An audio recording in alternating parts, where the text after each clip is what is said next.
बिस्मिल्लाहिर्रहमानिर्रहीम। अस्सलाम वालेकुम नाज़रीन, प्रोग्राम खबर की खबर के साथ मैं हूं आपका मेज़बान डॉक्टर बुलंद इकबाल।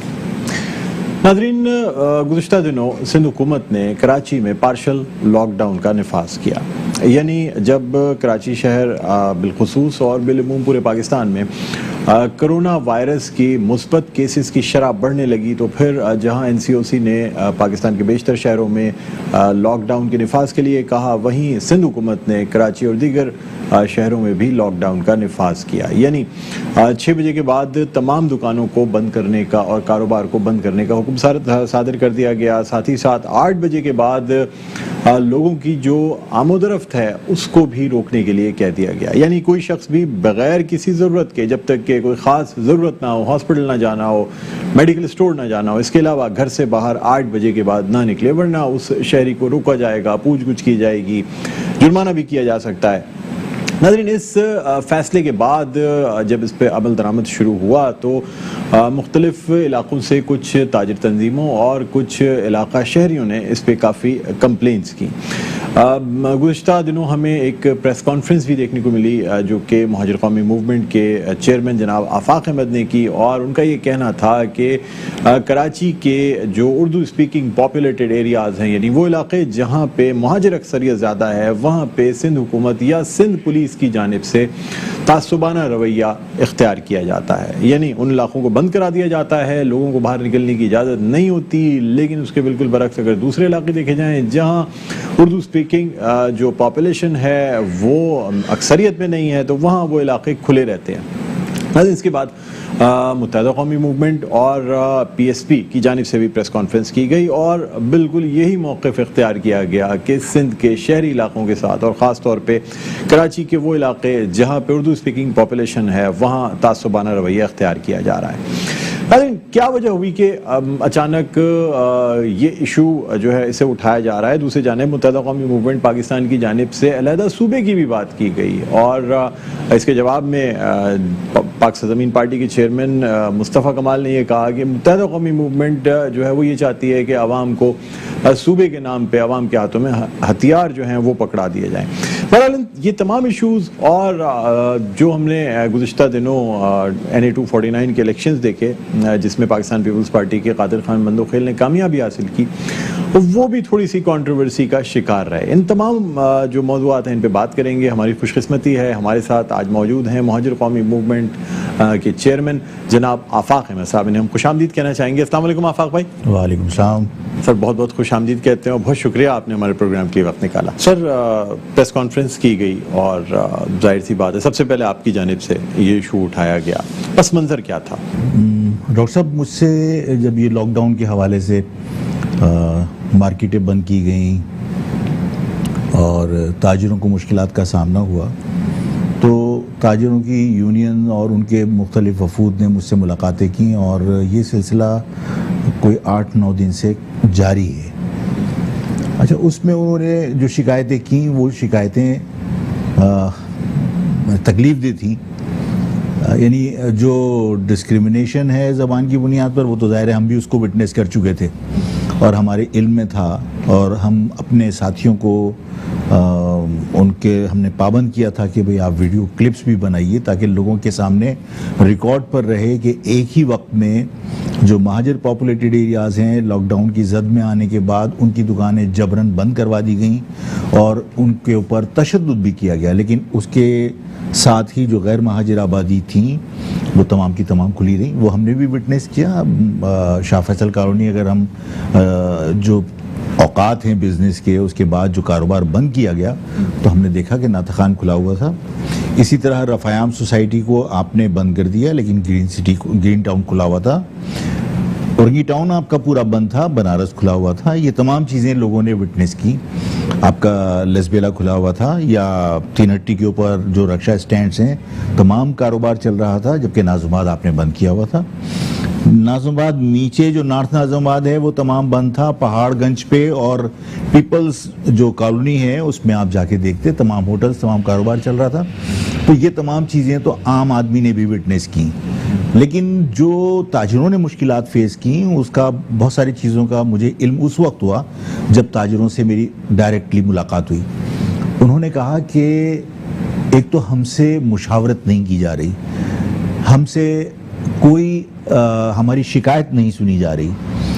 पुलिस इस तरह आके लश्कर कशी करती है जैसे किसी मकबूजा इलाके के ऊपर आप लश्कर कशी कर रहे हैं। अचानक कोई अहकाम सिंध गवर्नमेंट जारी करती है और उसके बाद पुलिस वाले डंडे लेकर और मार्केटों में लोगों के ऊपर टूट पड़ते हैं और शटर बंद करना शुरू कर देते हैं। बाज़ जगह तो ये भी हुआ डॉक्टर साहब, शमा शॉपिंग सेंटर में लांडी की जो चाइना के गारमेंट्स की दुकानें हैं वहाँ पर कि पुलिस ने आके शटर बंद कर दिए, उन्होंने गुंडागर्दी की और उसमें ग्राहक मौजूद थे जिसमें ख़वातीन भी मौजूद थीं और वो उसमें महसूर हो गई। दुकानों में लोगों ने खुशामदें करके उनको वहाँ से निकाला। इसी तरह दुकानों में बाज़ जगह पर ऐसा भी होता है कि वालिद और उसके साथ घर का कोई मेंबर, बेटा भी उस पर दुकान पे काम कर रहा होता है, बेटे के सामने बाप को थप्पड़ मार के और मोबाइलों में डाल के लेकर गए। तो ये मार्केट की ये शिकायतें आम थी।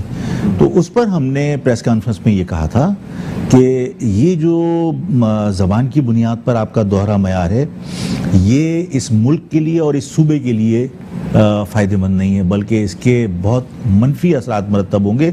लोगों के जहनों में ये बात मजबूत हो रही है कि ज़बान की बुनियाद पर हमारे साथ ज़्यादती की जा रही है और इस चीज़ का फ़ायदा वो लोग उठा सकते हैं जिन्होंने इन ज़्यादतियों को बुनियाद बनाकर हमेशा मुल्क के ख़िलाफ़ जहर अफशानी की है। तो इस बात की हमने निशानदेही की थी और हमने मुतालबा किया था कि देखिए, ताजिर इस मुल्क की जो आपकी मईशत है उसमें बहुत अहम किरदार अदा कर रहे हैं। कराची के ताजिर टैक्स पे करते हैं।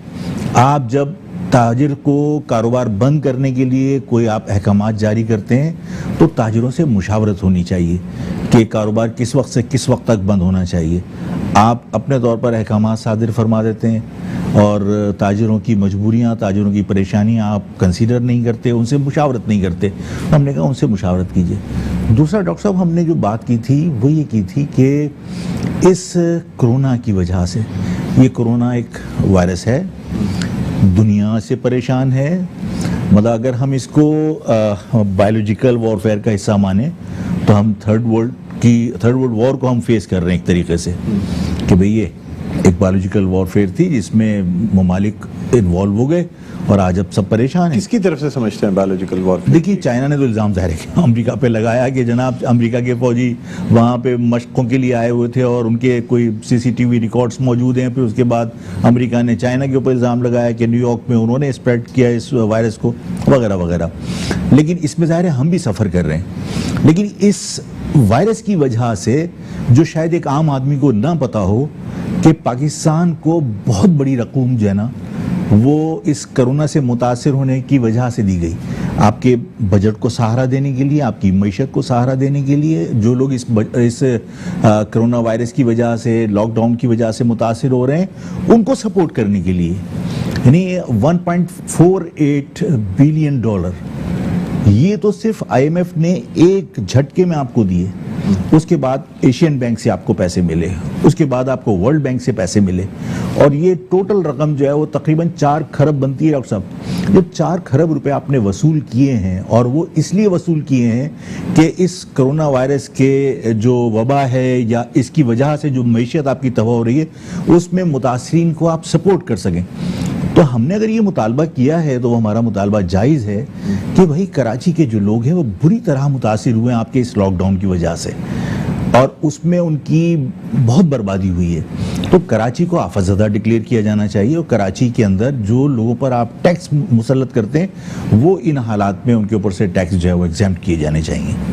सर, ये जो कहा जा रहा था कि लोगों को हॉस्पिटलों में कोरोना केसेस में डाल दिया जाता है या टेस्ट पॉजिटिव इसलिए दे दिए जाते हैं कि इस वक्त पर टेस्ट या पर डेथ जो है बड़ी हैवी रकूम जो है वो मुल्क को मिल रही है, उस बात पे आप बिलीव करते हैं?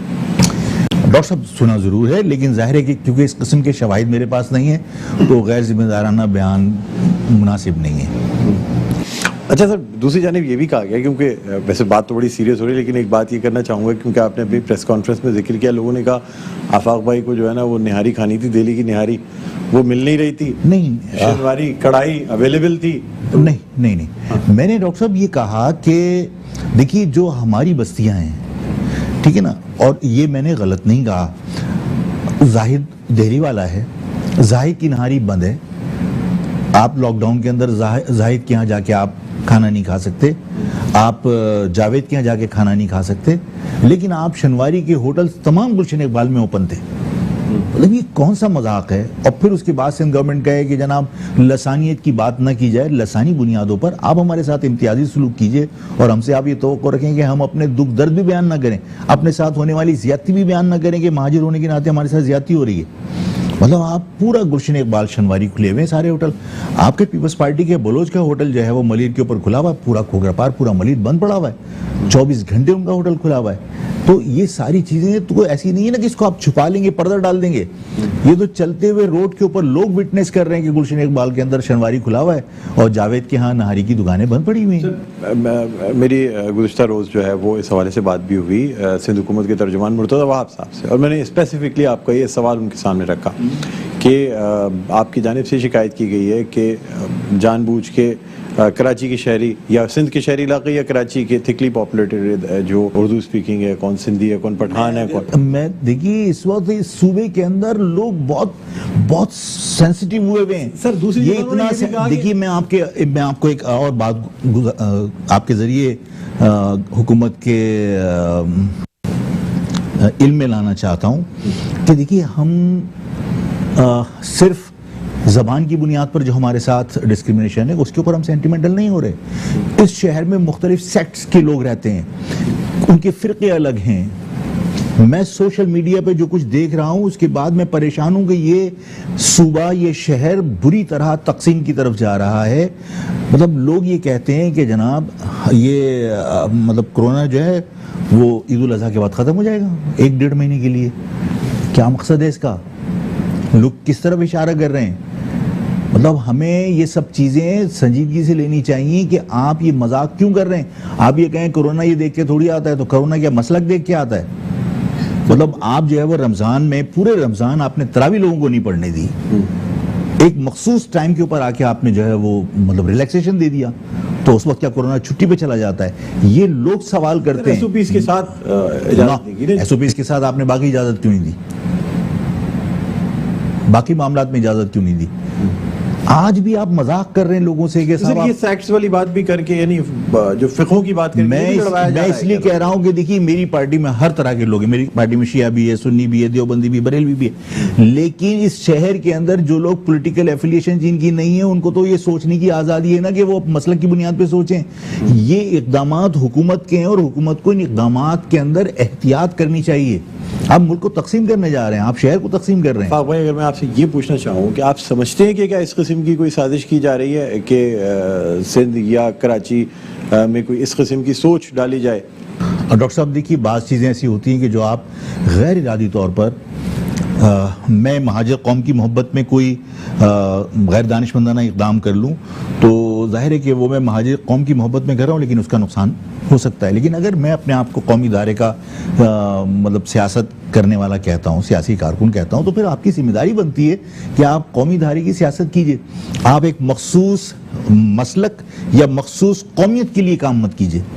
जितने इक़दाम हैं उससे लग ये रहा है। अब देखिए पूरा हैदराबाद बंद है, लतीफ़ाबाद बंद है, ठीक है ना, ये कौन से इलाके हैं? Muhajir populated area. आप कासिमाबाद चले जाइए, कासिमाबाद पूरा खुला हुआ है। मेरे पास यहाँ यूनियनें आई, मैंने उनसे पूछा, उसमें एक यूनियन जो है वो गुलशन हदीद की थी। जो यहाँ पर ताजिरों की यूनियनें आई उसमें गुलशन हदीद की यूनियन थी। डॉक्टर साहब मैंने उनसे बरमला इस बात का इजहार किया, मैंने कहा तुम्हें किस बात की शिकायत है, तुम मुझसे कौन सी शिकायत करने आए हो? मैंने कहा गुलशन हदीद तो जो है वो किसी भी लॉकडाउन में बंद नहीं हुआ, वो तो खुला हुआ है और आज भी खुला हुआ है। उन्होंने कहा हाँ हमारा गुलशन हदीद तो खुला हुआ है। तो कोरोना गुलशन हदीद का मतलब हुदूद का तयन करके आएगा सर। वो मतलब ये हमें क्यों सिखा रही है सिंध गवर्नमेंट के साथ? कोरोना जो है वो कोई नाम पूछ के नहीं आएगा। सर सिंध गवर्नमेंट का ये कहना है कि पॉजिटिव केसेस की तादाद सिंध के शहरी इलाकों में बहुत ज्यादा है। डॉक्टर साहब आप रिकॉर्ड उठा लीजिए, ये मैं आपको बता रहा हूँ और आप तस्दीक कर लीजिए। हैदराबाद के हॉस्पिटल्स में, सिविल हॉस्पिटल में इंटीरियर सिंध के सारे कोरोना के पेशेंट थे, हैदराबाद का एक पेशेंट नहीं था और हैदराबाद बंद कर दिया।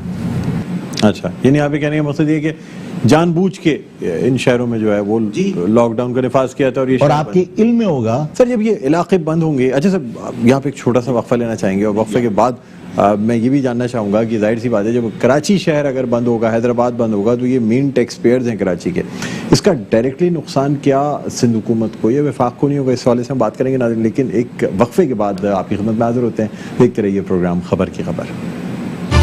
जी नाज़रीन, वेलकम बैक। एक दफ़ा फिर आपको खुशामदीद कहते हैं प्रोग्राम में खबर की खबर। मैं हूं आपका मेज़बान डॉक्टर बुलंद इकबाल। हम बात कर रहे हैं सिंध के ये जो कोरोना की वजह से जो लॉकडाउन चल रहा है, जिस तरीके से कारोबार को बंद कराया जा रहा है। और हमारे साथ मौजूद हैं मुहाजिर कौमी मूवमेंट के चेयरमैन जनाब आफाक अहमद साहब। आफाक भाई, ब्रेक पे जाने से पहले बात हो रही थी कि सिंध में ख़ास तौर पर कराची और हैदराबाद को बंद कराया जाता है। सर, 90% टैक्स जो है सिंध रेवेन्यू बोर्ड भी कराची और हैदराबाद से उठाता है। वफाक को तकरीबन 50-60% टैक्स इन शहरों से, 70% टैक्स जाता है। आप नहीं समझते सर कि अगर सिंध हुकूमत खुद ये दोनों शहर बंद कराएगी तो टैक्स कलेक्शन पे फ़र्क पड़ेगा और हुकूमत के अपने रेवेन्यू पे फ़र्क आएगा? देखिए, यहाँ पर जितने पैसे वो बाहर से इस लॉकडाउन को दिखा के देखिए अपने शहर में तिजारती सरगर्मियाँ हमारी मुअत्तल हो गई इस कोरोना की वजह से, वो दुनिया से उन्होंने पैसे वसूल किए। उनके पास खजाने में उतने पैसे आ रहे हैं जितने पैसे यहाँ से उन्होंने वसूल करने थे या उससे ज़्यादा आ गए। लेकिन यहाँ जो ताजिर मुतासिर हुआ है उसको कौन सहारा देगा?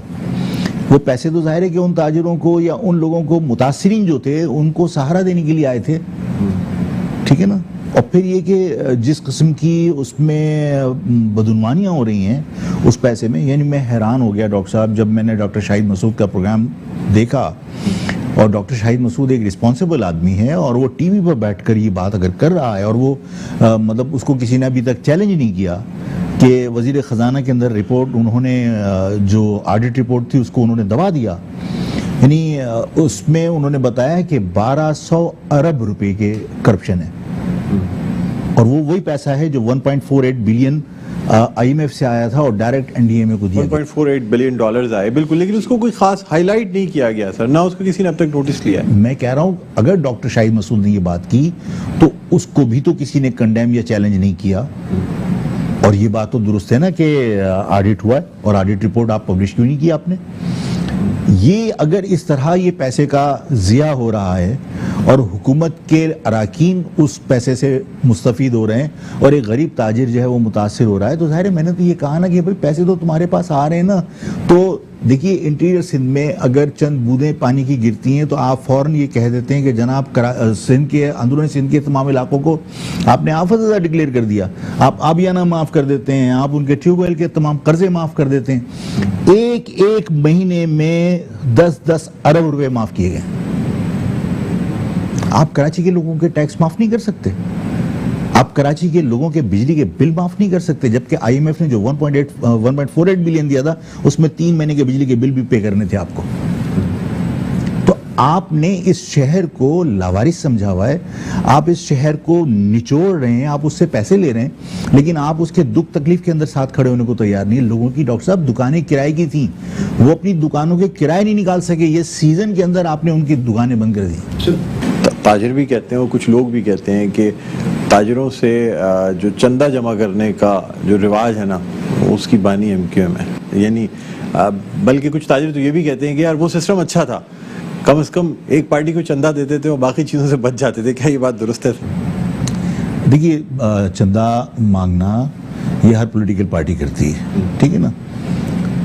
ये तो जाहिर है कि जो मालिक हैं, तकदीर लिखने का जिनको इख्तियार अल्लाह ने दे दिया है, उन्होंने लिखना है ना कि ये चंदा या भत्ता है।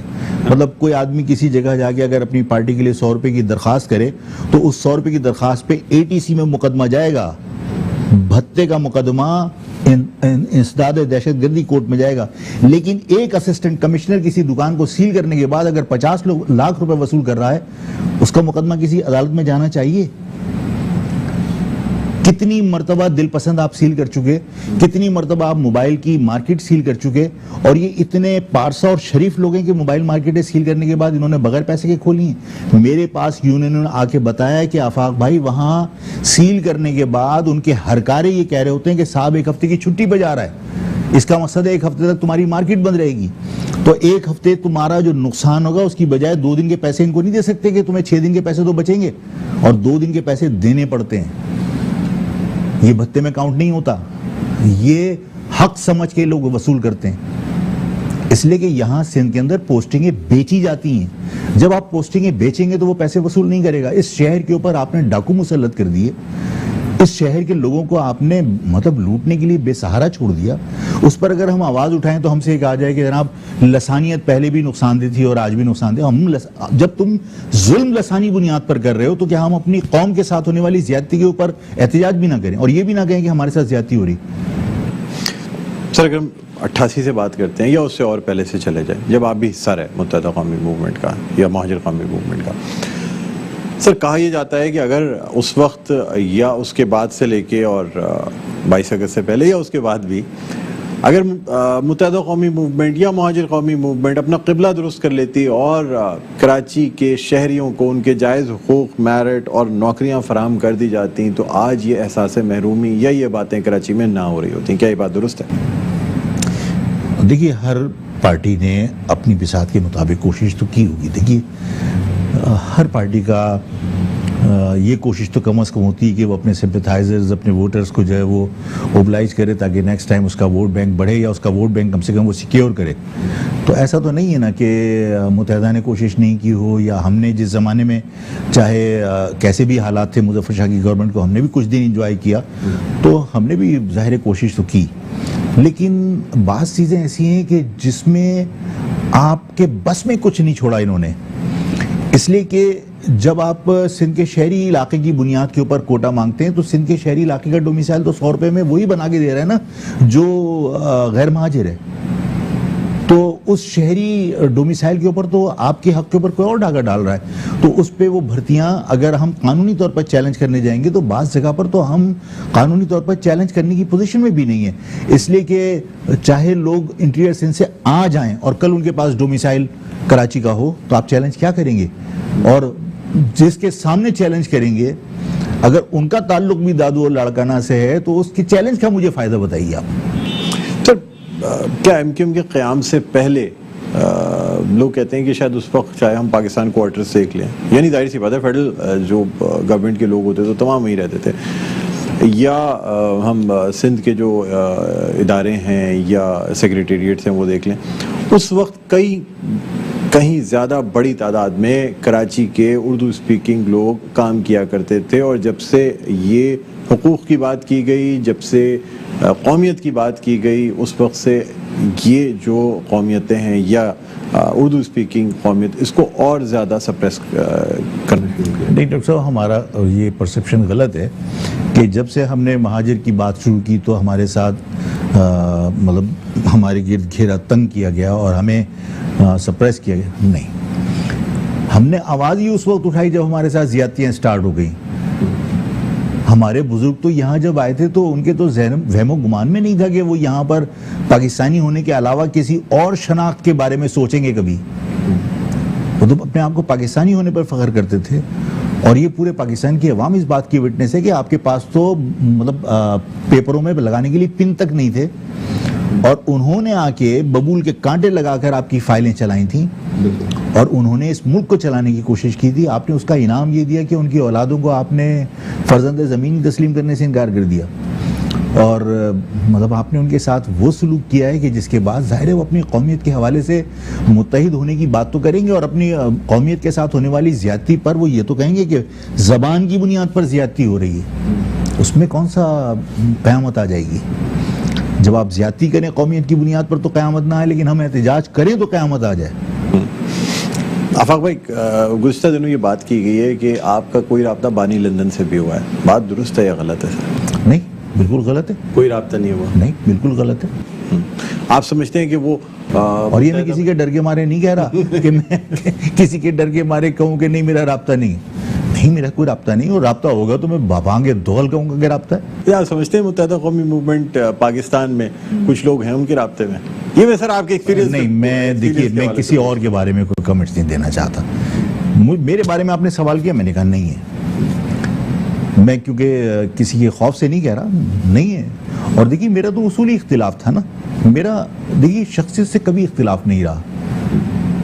ठीक है ना। मेरा तो उसूली इख्तिलाफ था कि मैं ये समझता था उस वक्त भी, और आज मेरी बात सही साबित हुई, कि आपको जो कुछ कहा जा रहा है ना कि 22 करोड़ अवाम, मिडिल क्लास आपका इंतजार कर रहे हैं और आप कौमी धारे की सियासत कीजिए। हमारी तो शनाख्त हमारी कौम से थी, तो आप कुछ भी कर लीजिए। क्या रिजल्ट निकला? पाकिस्तान में आप समझते हैं उनकी सियासत का चैप्टर क्लोज हो गया है या कभी? मैं ये नहीं समझता, इसलिए कि हमारे यहाँ कोई उसूली सियासत नहीं होती, हमारे यहाँ फैसले भी उसूली नहीं होते। हमारे यहाँ बहुत सारे काम जो है वो वक्त के ऊपर वक्त की ज़रूरत कहकर किए जाते हैं, डॉक्ट्राइन ऑफ नेसेसिटी के तहत। बिल्कुल। और उसको फिर ये कह दिया जाता है कि ये मुल्क के अजीम तर मफाद में, तो मुल्क के अजीम तर मफाद में पाबंदियाँ भी लगती हैं और मुल्क के अजीम तर मफाद में पाबंदियाँ ख़त्म भी हो जाती हैं। तो मतलब किसी चीज़ को आप हतमी नहीं कह सकते। ने गलती की, उस गलती को गलती मैं कहूँगा कि जज्बात में की, लेकिन गलती थी। मैं हमेशा ये कहता रहा कि इस मुल्क को हमने बनाया है, इस मुल्क से अलहदगी इख्तियार करने की बात करने की बजाय इस मुल्क में रहकर सबसे लड़ो, जो ज्यादती कर रहा है उससे लड़ो। लेकिन अगर मैं इस मुल्क से फरार इख्तियार करूंगा तो हम तो बानी हैं, हम फरार क्यों इख्तियार करें, और हम इस मुल्क से अलहदगी इख्तियार क्यों करें? हम बंगाली नहीं हैं, बंगाली अक्सरियत में था, अक्सरियत ने अक़लियत से अलहदगी इख्तियार की। हैरानगी की बात है। इसी तरह मेमारे पाकिस्तान से आप तवक्को रखें कि वो इस मुल्क से अलहदगी इख्तियार करे। हमें इसी मुल्क में रहकर लड़कर अपने हुकूक हासिल करने चाहिए। ये गलती की थी, गलती उसको माननी चाहिए। बाकी देखिए मतलब जो हुकूमत के फैसले हैं, तो हुकूमत के फैसले तो रोज़ तब्दील होते हैं, पता नहीं कब किस ज़रूरत के मुताबिक कौन सा फैसला तब्दील हो जाए, उस का फैसला भी शामिल हो सकता है। कल देखिए कराची के बारे में ये बात जहन से बिल्कुल निकाल दीजिए कि कराची जो है कोई लोकल इशू है, ठीक है ना। ये इंटरनेशनल कॉन्स्पिरेसी का तख्ते मश्क है कराची, और इसमें तमाम इंटरनेशनल फोर्सेस के इंटरेस्ट हैं, और ज़ाहिर पाकिस्तान का ज़्यादा है। पाकिस्तान अपने मुल्क का दिफा करेगा, पाकिस्तान की गवर्नमेंट, पाकिस्तान के इदारे, लेकिन ज़ाहिर बैनुल-अक़वामी साजिशों का अगर ये गढ़ है तो कल किसी ज़रूरत के वक्त कोई भी मामला तय हो सकते हैं। और के बारे में एक और बात मैं कहूँगा कि साहब ने माजी में भी असाइनमेंट पे काम किया है, कल कोई असाइनमेंट पाकिस्तान गवर्नमेंट भी दे सकती है, उस पर काम करेंगे। हमेशा असाइनमेंट पे काम किया है। अच्छा आफाक भाई, आपसे ये भी जानना चाहूँगा, वैसे सीनियर सियासतदान कराची या सिंध के शहरी इलाकों की जो इसका जो जोग्राफिया है, क्या आप इसमें कोई वफाक का कंट्रोल, अलहदा सूबा, ये चीज़ें देख रहे हैं आने वाले सालों में? जिस तरह लोग बड़ी बड़ी प्रेडिक्शंस कर रहे हैं, बड़ी बातें की जा रही हैं कि शायद हालात को उस तरफ ले जाया जा रहा है जहाँ पे कराची या सिंध के शहरी इलाके उसे या तो वफाक के कंट्रोल में या अलहदा सूबे की जानिब गामजन किया जाए। देखिए, मैं बिल्कुल एक क्लियर स्टांस मेरा है इस मामले में कि जो लोग इस बात का यकीन दिला रहे हैं कि सूबा बन सकता है, तो उनके साथ बैठकर मामला तय होने चाहिए, चाहे वो मुत्तहदा बहादुराबाद करे, PIB करे या कोई भी करे, ठीक है ना। जिस किस्म की इस वक्त मुझे कोशिशें नज़र आ रही हैं, लेकिन अगर ये सब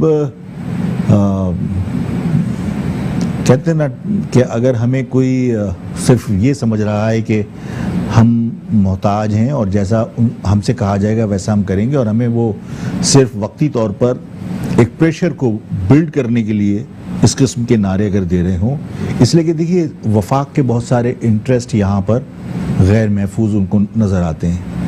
उन्होंने एक कोशिश जजीरा बंडाल के लिए भी की थी, ठीक है ना, जिसमें सिंध गवर्नमेंट ने रजिस्ट किया, सिंध गवर्नमेंट ने जजीरा बंडाल देने से मना कर दिया। उनके जहन में ज़ाहिर एक बहुत बड़ा कोई मंसूबा था कि जिसके ऊपर बहुत बड़ा और उन्होंने कहा भी कि इसमें बिलियंस ऑफ डॉलर की इन्वेस्टमेंट बाहर से आएगी, तो एक बड़ा काम था। तो ज़ाहिर सिंध गवर्नमेंट वो खुद क्यों ना करे, तो वफाक का ज़ाहिर है कि इंटरेस्ट जो है वो गैर महफूज उनको नज़र आ रहा है, तो उसमें वो सिंध गवर्नमेंट के खिलाफ प्रेशर बढ़ाने के लिए इस किस्म के नारे लगवा सकते हैं और वो नारे लग रहे होंगे, ठीक है ना। लेकिन अगर आप नारे लगा रहे हैं और अगर कोई आपको इस बात की गारंटी दे रहा है, तो देखिए इस किस्म की गारंटीज जो है वो कम से कम पाकिस्तान की सतह पर भी अगर आप गारंटी लें तो उसमें बहुत मौतबर पॉलिटिशियंस बीच में गारंटर के तौर पर बैठते हैं। मैं माजी में जो सियासी मुआहदे हुए वो सियासी मुआहदे कोई बैठ के इस तरह इनफरादी तौर पर नहीं हुए। जितने बड़े मुआहदे हुए उसके अंदर बहुत बड़े बड़े पॉलिटिशियंस जो है वो गारंटर के तौर पर सामने रहे, जिन्होंने बाद में कहा कि हाँ मैं गवाह रहा हूँ। उसमें कई मुआहदों के अंदर अंडर टेबल मुआहदे हुए, जो बिल्कुल अंडर टेबल जो मुआहदे हुए, जिसमें कई मुआहदों के अंदर चौधरी शुजात गवाह हैं और चौधरी शुजात उसमें गारंटर के तौर पर थे। तो इस तरह अगर कोई गारंटी देता है तो चलो ठीक है भाई, आग में कूदो, अदरवाइज फिर ये जो कुछ भी करना है अपनी मर्जी से करो, फिर किसी के कहने पर नहीं करो। तो यानी अगर कोई ऐसे गारंटर्स हैं तो आप समझते हैं कि ये सारे गारंटर, देखिए गारंटी वाकई रह भी जाती है, क्योंकि आपका भी इनखला जो या आपका जो वो था वो भी एक मुआहदे के खिलाफ ही तो था ना सर। कौन सा? सॉरी, मतलब सर जब आपने मुत्तहदा छोड़ी या MQM छोड़ी, और आप लोग एक तो मफरूजों पे बहुत बात करते हैं। मैं देखिए मेरे इख्तिलाफात नजरियाती थे, ठीक है ना।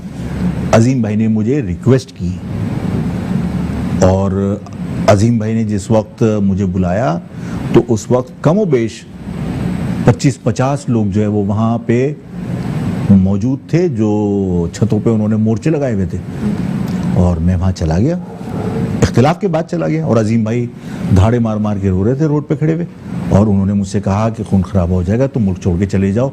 मुझे वक्त दो, मैं अल्ताफ को उसकी गलत पॉलिसियों से दूर करने की कोशिश करूंगा, ये उन्होंने मुझे प्रॉमिस किया।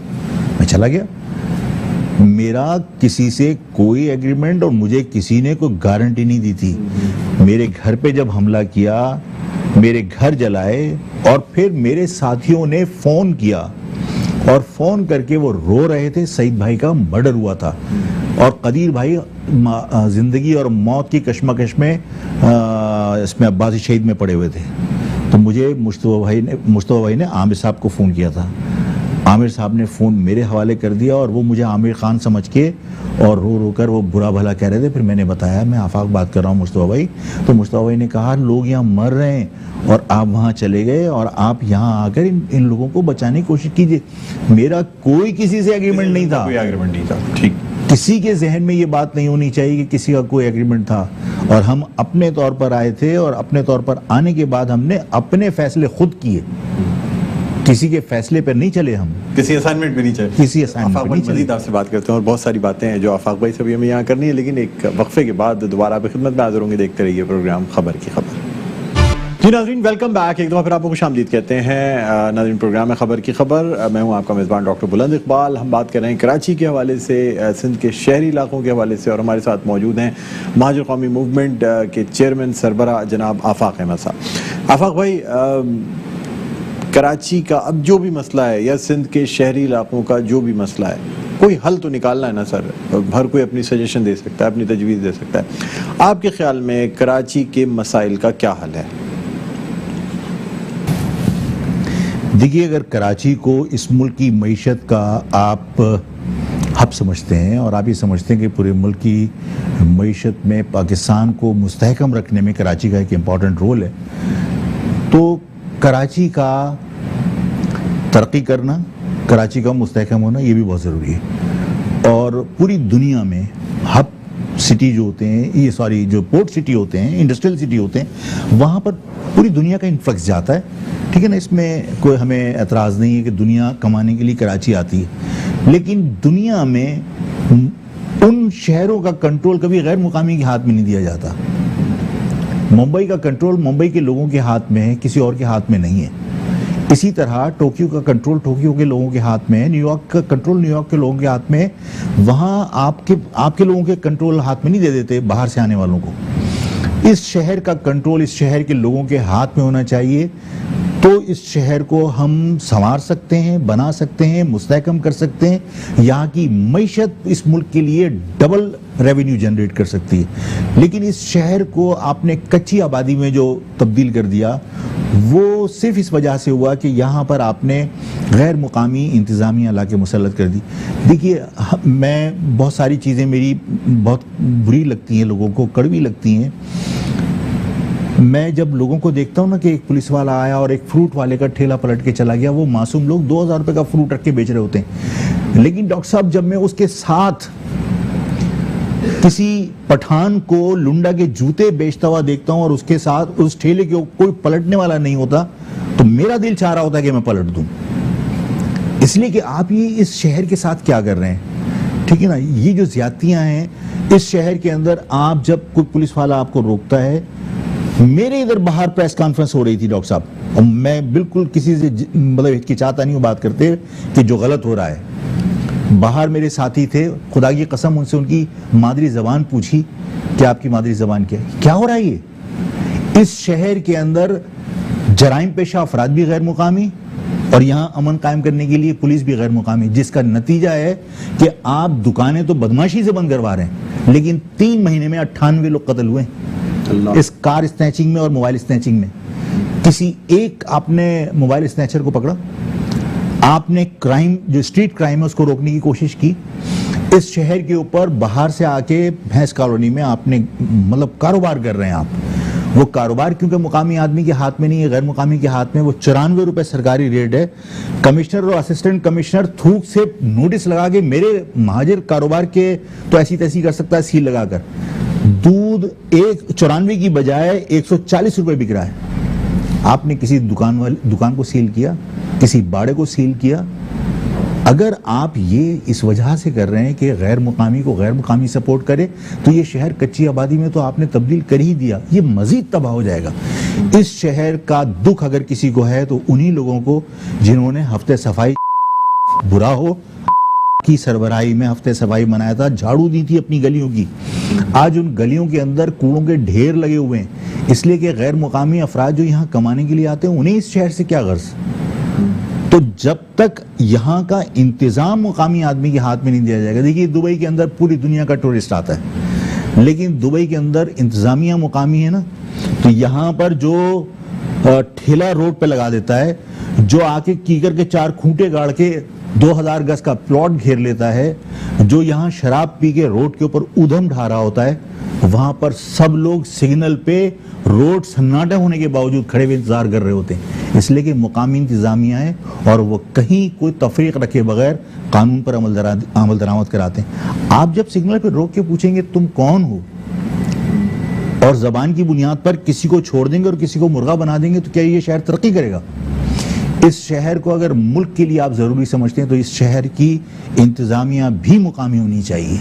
इसके अलावा इस शहर को संभालने का कोई और तरीका नहीं है। हम कहें कि साहब यहाँ पर आबादी का इन्फ्लक्स आप रोक दीजिए, नहीं रोक सकते। ये एक नेचुरल फिनोमेना है कि जहाँ रोजगार होगा वहाँ लोग जाएंगे। ये इंडस्ट्रियल सिटी है, ये पोर्ट सिटी है।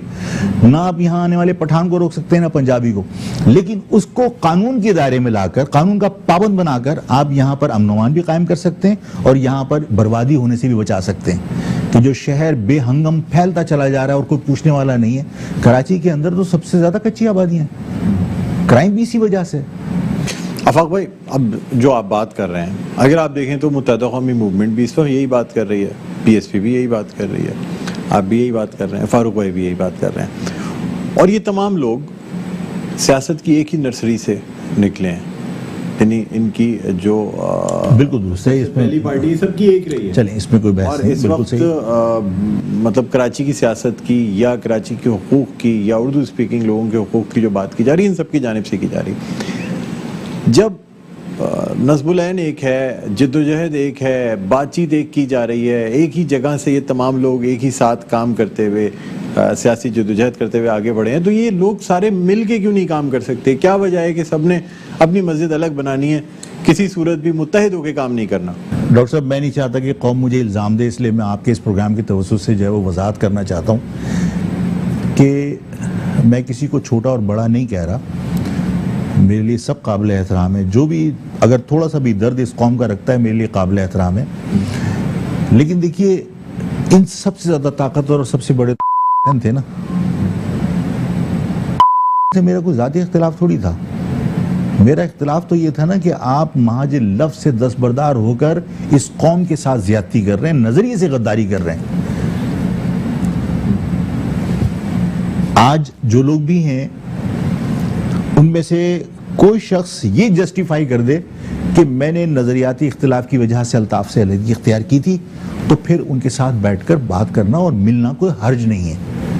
लेकिन अगर कौम के सामने जस्टिफाई नहीं कर सकते कि नजरियाती इख्तिलाफ था, सर तो ये पहल कौन क्या करेगा? मुझे क्या कोई मैं बड़ा सिर्फ सबको साथ बैठा है तभी बैठेंगे? डॉक्टर साहब मैं जो बात कह रहा हूं कि आप जस्टिफाई तो कीजिए, आप से अलहदगी इख्तियार क्यों की? अगर आप जस्टिफाई कर सकते हैं तो बैठ के बात करते हैं, तो भाई ठीक है, कायल करेंगे कि एक दूसरे को। लेकिन अगर आप अलहदगी को जस्टिफाई नहीं कर सकते, इसलिए कि अगर आप ये कहते हैं कि साहब महाजिर लफ्ज़ से इनकार किया, तो आपने कौन सी मुतहदा से महाजिर में दोबारा कन्वर्ट हो गए? अगर आप ये कहते हैं कि जनाब वो मुल्क दुश्मनी, तो भाई 2007 में जब वो इंडिया में जहर अफशानी करके आए थे, तो आप टीवी के तमाम चैनलों पर बैठ के यही तमाम लीडरशिप वकालत कर रही थी। इसका मकसद ये कि आज आपने अलहदगी इख्तियार की, तो नजरियाती इख्तिलाफ तो नहीं है, किसी के कहने पर किए। और अगर किसी के कहने पर आपने ये 4 ग्रुप बनाए हैं, तो उससे बगैर पूछे आप 4 ग्रुप को एक कर लेंगे? ये कौम को सोचना चाहिए, ये कौम के लिए सवाल है आपके प्रोग्राम के तवज्जुह से। सर आपने जैसे इशारा दिया, जो बात आपने की, अगर जिनके कहने पे 4 ग्रुप बने, वही अगर कहें कि आप मतलब ये 4 ग्रुप एक हो जाएं, फिर आप मुझे बताइए कि वो क्यों आपको एक करने की कोशिश करेंगे? कौम को ये बात समझनी चाहिए, ये बात कौम को समझनी चाहिए कि आप ये देखिए कि मैं किसी पर, फिर वही बात होगी कि मैं नहीं चाहता कि मैं किसी के बारे में कोई डिस्कस करूं, लेकिन जो चीज मैंने कही है उसी को काफी समझ लीजिए कि भाई कोई जस्टिफाई कर दे कि अलहदगी इख्तियार क्यों की है। मेरे पास वो जस्टिफिकेशन है और मैंने मुंह पे कहा था कि मुतहदा बनाओगे मैं काम नहीं करूंगा। कोई जस्टिफिकेशन दो। अगर आप ये कहते हैं महाजिर लफ्ज़ से दस्तबरदार हुए इसलिए मैंने अलहदगी इख्तियार की, तो आपने कौन सी महाजिर सियासत शुरू कर दी? आप कौन सा महाजिर परचम उठा के चल रहे हो? परचम पे से महाजिर तो आज भी गायब है, आज भी आपने खुर्चा हुआ है। अगर आप ये कहते हैं कि मुल्क दुश्मनी में मुलविस था इसलिए हमने अलहदगी इख्तियार की, तो कल तक आप क्या पानी को मम्मम कहते थे? 2007 जहर अफशानी करके आया सारे टीवी चैनलों बैठ के, तो आपने वकालत की थी। उस ठाकुर को दुआ दो जिसको मैं बार बार कहता हूं कि ठाकुर जो है वो यहां ठाकुर है, वो इंटीरियर सिंध में ठाकुर क्यों नहीं? उसी ठाकुर को दुआ दो। उस ठाकुर के ले आने पे तो सबने वफादारियां तब्दील की हैं। तो नजरियाती इख्तिलाफ तो नहीं हुआ ना। जस्टिफाई करो अपने इख्तिलाफात को, ताकि कौम को पता चले कि आप क्यों अलहदा हुए। और अगर आप किसी ये कहने पर अलग हुए हैं, तो ये कौम को सोचना चाहिए कि जिन्होंने इनको ग्रुपों में तकसीम किया वो एक क्यों होने देंगे? और ऐसे लोगों के पीछे मैं उम्मीद लगा के क्यों फिरूं? मैं किसी को छोटा और बड़ा नहीं कह रहा, सब 52 गज के हैं। लेकिन आप मुझे ये बताइए, जो किसी के कहने पर अलग हुआ है वो कैसे एक हो जाएगा? ठीक, बहुत शुक्रिया आफाक भाई, आपने हमारे प्रोग्राम के लिए वक्त निकाला। नाज़रीन, महाजिर क़ौमी मूवमेंट के चेयरमैन आफाक अहमद हमारे साथ प्रोग्राम में मौजूद थे। उनका कहना यह था कि वक्त की ज़रूरत को समझते हुए अब कौम ने ये डिसाइड करना है कि वो किस तरीके से आगे बढ़ें, यानी कौम ने मुत्तहिद होना है, तो तभी शायद इस शहर के या सिंध के शहरी इलाकों के मसाइल हल हो सकें। इसी के साथ नाज़रीन, प्रोग्राम का वक्त अपने ख़िताम पर पहुँचता है। मुझे बुलंद इकबाल को इजाज़त दीजिए। अपना बहुत ख्याल रखिएगा। अल्लाह हाफ़िज़।